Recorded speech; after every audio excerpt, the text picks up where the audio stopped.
নোয়াখালীর বেগমগঞ্জে গৃহবধূ নির্যাতনের ঘটনায় স্বামীর সংশ্লিষ্টতা পেয়েছে হাইকোর্টের গঠিত তদন্ত কমিটি। একই সাথে দেলোয়ার ওসি বেগমগঞ্জ সার্কেলের এএসপি সহ প্রশাসনের গাফিলতি পেয়েছে এ কমিটি। তাদের বিরুদ্ধে ব্যবস্থা নেওয়ার সুপারিশ করেছে কমিটি। বিচারপতি মুজিবুর রহমান মিয়া ও বিচারপতি মহিউদ্দিন শামীমের বেঞ্চে এ প্রতিবেদন জমা দেওয়া হয়। শুনানিতে আদালত মন্তব্য করেছেন, দেলোয়ার এ ঘটনার মূল হোতা। এটি নৃশংস ঘটনা, গোটা দেশকে নাড়িয়ে দিয়েছে ঘটনাটি। মানবিক বোধের চরম অবক্ষয় এ ঘটনা। এ ঘটনায় দেলোয়ার বাহিনীকে দৃষ্টান্তমূলক শাস্তি দিলে নারীর প্রতি সহিংসতা, নির্যাতনে নজির সৃষ্টি হবে বলে মন্তব্য করেন আদালত। দেলোয়ার বাহিনী যৌন লিপ্সা মেটাতে ওই গৃহবধূর ভিডিও ধারণ করেছে বলেও বলেন আদালত। এ ধরনের ঘটনা বন্ধে গ্রাম পুলিশকে আরও কার্যকর ও শক্তিশালী করার প্রস্তাব দিয়েছে হাইকোর্ট গঠিত তদন্ত কমিটি।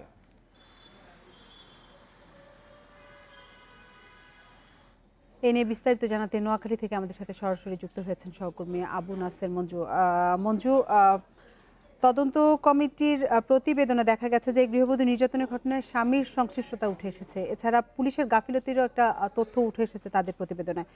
প্রতিবেদনে আর কি কি তথ্য আছে আমাদের বিস্তারিত জানাবেন।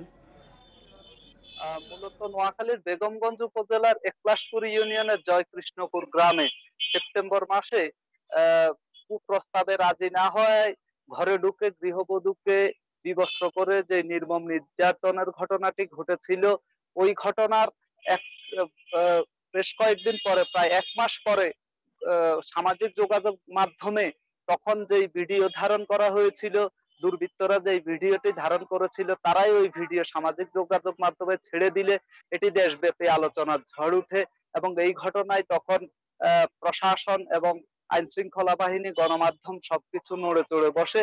এরপরে এই ঘটনায় নির্যাতিত ওই নারী বাদী হয়ে বেগমগঞ্জ থানায় মামলা দায়ের করেন। পাশাপাশি বিভিন্ন মানবাধিকার সংগঠন, জাতীয় মানবাধিকার কমিশন থেকে শুরু করে দেশের উচ্চ আদালতও এই বিষয়ে তাদের নানা রকম অবজারভেশন দেয়।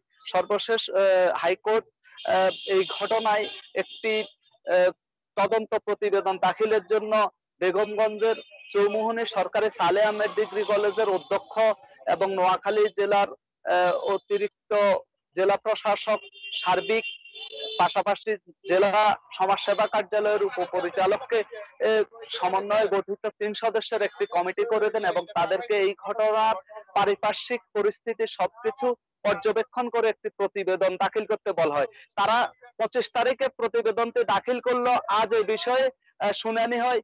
তো ওই প্রতিবেদনে কি রয়েছে বিস্তারিত আমরা, আমাদেরকে তদন্ত কমিটির কেউ না জানালো বিভিন্নভাবে আমরা জানতে পেরেছি যে ওই প্রতিবেদনে মূলত স্থানীয় ইউনিয়ন পরিষদ, চৌকিদার, দফাদার এবং বিশেষ করে চেয়ারম্যান মেম্বার এবং বেগমগঞ্জ থানা পুলিশ, বেগমগঞ্জের দায়িত্বপ্রাপ্ত সহকারী পুলিশ সুপার, তাদের দায়িত্ব অবহেলা রয়েছে বলে তারা পেয়েছেন এবং তাদের অবহেলার কারণে এই ঘটনা ঘটেছে বলে তারা সুপারিশ করেছেন।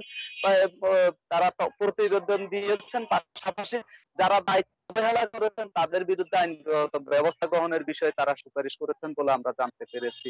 এই হচ্ছে আমার কাছে এই সংক্রান্ত সর্বশেষ তথ্য। নোয়াখালী থেকে জানাচ্ছিলেন সহকর্মী আবু নাসের মঞ্জু।